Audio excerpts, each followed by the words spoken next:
Breaking news చూస్తున్నాం. Bangladesh army chief నివాసంలో కీలక సమావేశం జరుగుతోంది. ఈ సమావేశంలో అన్ని రాజకీయ పార్టీల నేతలు పాల్గొన్నారు. అవామీ లీగ్ పార్టీకి ఆహ్వానం పంపినట్లు తెలుస్తోంది. తాత్కాలిక కేబినెట్ సభ్యుల గురించి చర్చిస్తున్నట్లు సమాచారం. ఇవాళ సాయంత్రం కొత్త ప్రభుత్వాన్ని ఏర్పాటు చేసే అవకాశం ఉన్నట్లు తెలుస్తోంది.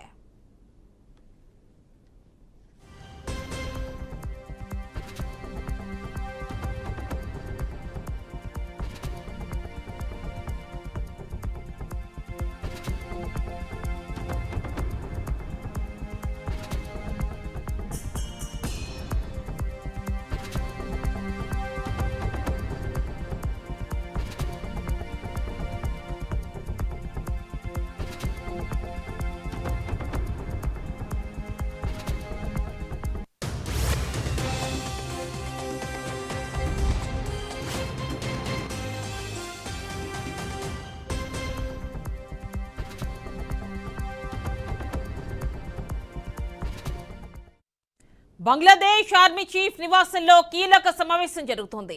ఈ సమావేశంలో అన్ని రాజకీయ పార్టీల నేతలు పాల్గొన్నారు. అవామీ లీగ్ పార్టీకి ఆహ్వానం పంపనట్లు తెలుస్తోంది. తాత్కాలిక కేబినెట్ సభ్యుల గురించి చర్చిస్తున్నట్లు తెలుస్తోంది.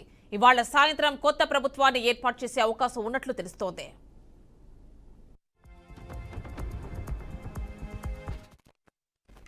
బంగ్లాదేశ్లో 2 నెలల పాటు సాగిన రిజర్వేషన్ వ్యతిరేక ఉద్యమం తీవ్రం అవడంతో ఆ దేశ ప్రధానమంత్రి షేక్ హసీనా తన పదవికి రాజీనామా చేశారు. అనంతరం ఆమె దేశం విడిచి వెళ్లడంతో బంగ్లాదేశ్లో తాత్కాలిక ప్రభుత్వాన్ని ఏర్పాటు చేస్తామని బంగ్లాదేశ్ ఆర్మీ చీఫ్ ప్రకటించారు. ఈ నేపథ్యంలో దేశ తాత్కాలిక ప్రధానిగా నోబెల్ శాంతి గ్రహీత మహ్మద్ యూనిస్ బాధ్యతలు చేపట్టనున్నట్లు తెలుస్తోంది. యూనస్ నియామకానికి విద్యార్థి ఉద్యమ నాయకులు కూడా అంగీకరించినట్లు సమాచారం. ఆర్మీ చీఫ్ వాకర్ ఉజ్జమాన్ మంగళవారం నిరసన నాయకులతో సమావేశం కానున్నారు. ఈ భేటీ అనంతరం యూనస్ ను ప్రధానిగా నియమించే ఛాన్స్ ఉంది. ఇక 18 మంది సభ్యులతో తాత్కాలిక ప్రభుత్వాన్ని ఏర్పాటు చేసే అవకాశం కనిపిస్తోంది.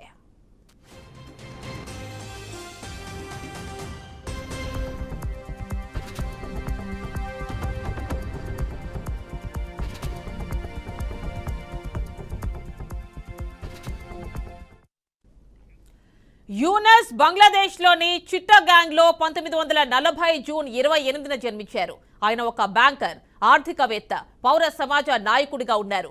మైక్రో క్రెడిట్, మైక్రో ఫినాన్స్ లో చేసిన మార్గదర్శక కృషికి గాను నోబెల్ శాంతి బహుమతిని అందుకున్నారు. దీంతో ఆయన అంతర్జాతీయ గుర్తింపును పొందారు.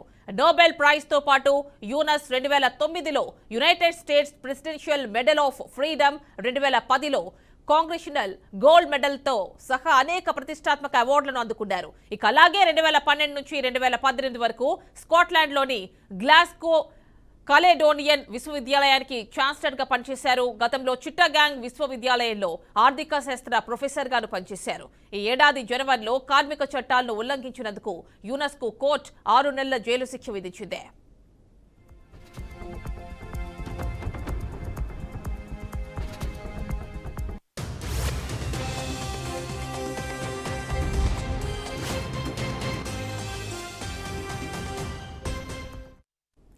బంగ్లాదేశ్లో 17 రోజుల కర్ఫ్యూ తర్వాత మంగళవారం దానిని ఎత్తివేశారు. దేశవ్యాప్తంగా అన్ని ప్రభుత్వ, సెమీ గవర్నమెంట్ ఫ్యాక్టరీలు తెరుచుకుంటాయని Inter Services Public Relations Directorate తెలిపింది. ఇక జూలై 19న దేశంలో కర్ఫ్యూ విధించారు. మరోవైపు నోబెల్ గ్రహీత మహ్మద్ యూనస్ నేతృత్వంలో మధ్యంతర ప్రభుత్వ రూపురేఖలు సిద్ధం చేస్తామని రిజర్వేషన్ వ్యతిరేక ఉద్యమ సమన్వయకర్త నహీద్ ఇస్లాం స్పష్టం చేశారు. ఇక దీంతో బంగ్లాదేశ్లో కొంత ఉద్రిక్త వాతావరణం తగ్గింది.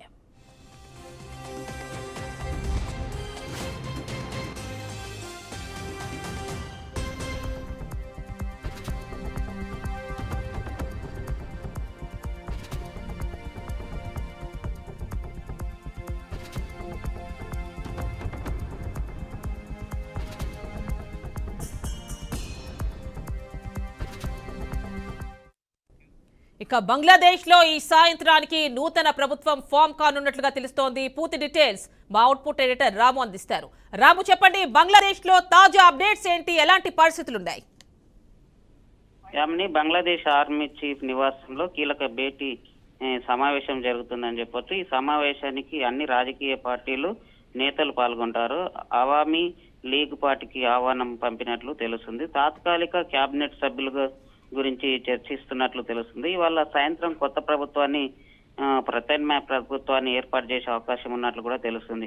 బంగ్లాదేశ్ ఆర్మీ చీఫ్ నివాసంలో ఈ సమావేశానికి సంబంధించిన అంటే కొత్త ప్రభుత్వానికి గతంలో జరిగిన ఏదైతే ఉందో రిజర్వేషన్లకు సంబంధించిన ఏదైతే గొడవ జరుగుతుందో దానికి సంబంధించిన బంగ్లాదేశ్ అల్లర్ల పరిస్థితులు ఏర్పడిన నేపథ్యంలో ఆ దేశ ప్రధాని షేక్ హసీనా రాజీనామా చేయడం విషయం మనందరికీ తెలిసిందే. అట్లాగే బంగ్లాదేశ్ ప్రభుత్వంపై పెద్ద ఎత్తున నిరసనలు వెలువడంతో ప్రధాని పదవికి ఆమె రాజీనామా చేసిన విషయం కూడా మనకు తెలుసు.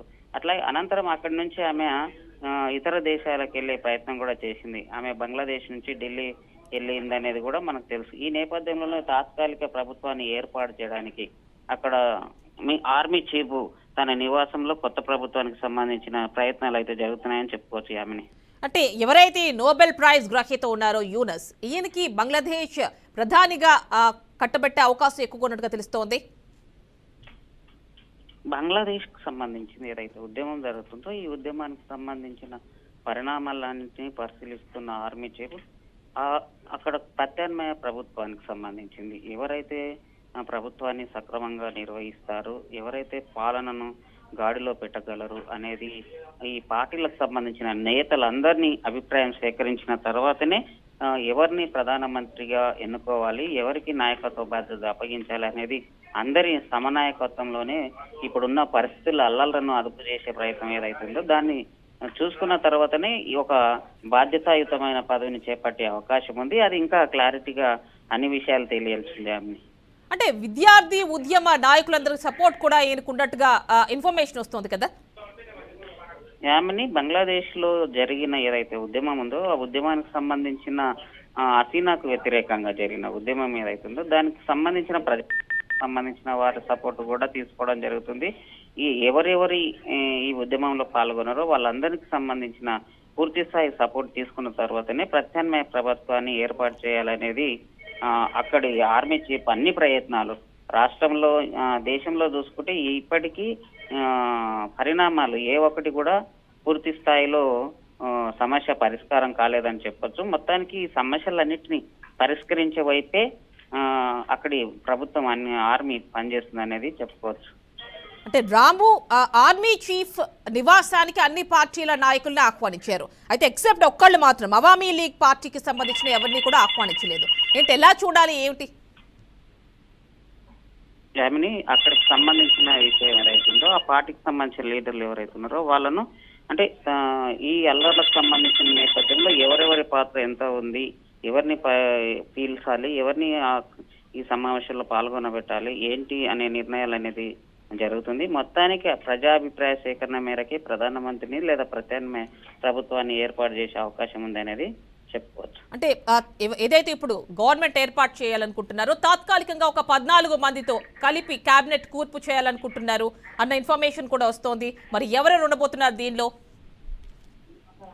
ఆమెని అక్కడున్న బంగ్లాదేశ్ లో అన్ని పార్టీలకు సంబంధించిన రాజకీయ నాయకులు లేదా ప్రజా సంఘాలు, మేధావులు, ఇతర పార్టీలకు సంబంధించిన నేతలందరి అభిప్రాయం తీసుకున్నాకనే దేశంలో శాంతియుత వాతావరణం తీసుకురావడానికి ఈ ఆర్మీ చీఫ్ ప్రయత్నం చేస్తున్నారనే చెప్పుకోవచ్చు. అంటే మరి రిజర్వేషన్ల అంశం ఎంతవరకు ఎత్తేసే అవకాశం ఉంది? ఎందుకంటే దీనివల్లే గొడవంతా జరుగుతోంది కాబట్టి.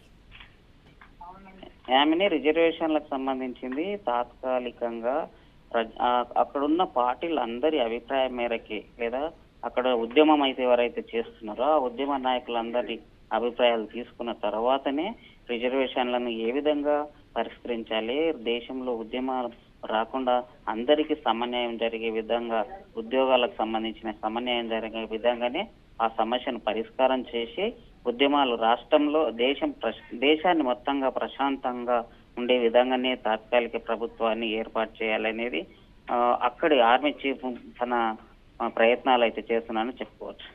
రాము, ఇక్కడ చూస్తే 51% రిజర్వేషన్లు ఏవైతే పాకిస్తాన్, బంగ్లాదేశ్ యుద్ధ సమయంలో ఎవరైతే అమరులయ్యారో, మరణించారో వాళ్ళ కుటుంబాలకు చెందిన 3rd జనరేషన్ కి ఈ 51% రిజర్వేషన్స్ అంటున్నారు. మరి ఇప్పుడు చూస్తే ఎవరైతే మధ్యవర్తిత్వం వహిస్తున్నారో ఇదంతా కూడా కోఆర్డినేట్ చేస్తున్నారో అది ఒక ఆర్మీ చీఫ్. మరి ఎంతవరకు ఇవన్నీ కూడా ఎత్తేసే అవకాశం ఉందంటారు? అంటే ఆమెని ప్రధానంగా దేశంలో అట్లలో జరగడానికి ఎక్కడైతే అసమానతలు ఉంటాయో ఆ అసమానతలను పూర్తి పరిష్కరించినప్పుడు మాత్రమే ఉద్యోగాల భద్రత కానీ రిజర్వేషన్ల భద్రత కానీ అన్నీ ముందుకు వస్తాయి. కాబట్టి రాబోయే ప్రభుత్వం ఎవరైతే ప్రత్యామ్నాయ ప్రభుత్వం ఉందో ఆ ప్రభుత్వం ఇవన్నిటిని లేకుండా ప్రజలకు అన్ని స్థాయిలో సమానమైన పరిస్థితులు ఇచ్చినప్పుడు మాత్రమే ఇట్లాంటి అల్లర్లు జరగకుండా ఉంటాయి. అందుకోసం అక్కడి ఆర్మీ చీఫ్ అన్ని విషయాలను క్షుణ్ణంగా పరిశీలించి ప్రత్యామ్నాయ ప్రభుత్వం ఏర్పాటు చేయడానికి ప్రజల నుంచి కూడా సపోర్ట్ తీసుకునే ప్రయత్నం కూడా జరుగుతుంది. ప్రజల నుంచి ఎవరైతే నాయకత్వం వహించి ఈరోజు బంగ్లాదేశ్లో ఉద్యమాలు చేస్తున్నారో ఆ ఉద్యమ నాయకులందరినీ కూడా ఈ సమావేశాలకు పిలిచి వాళ్ళ అభిప్రాయ సేకరణ చేసుకున్న తర్వాతనే ప్రత్యామ్నాయ ప్రభుత్వాన్ని ఏర్పాటు చేసే అవకాశం ఉంది. Right Ramu, thank you.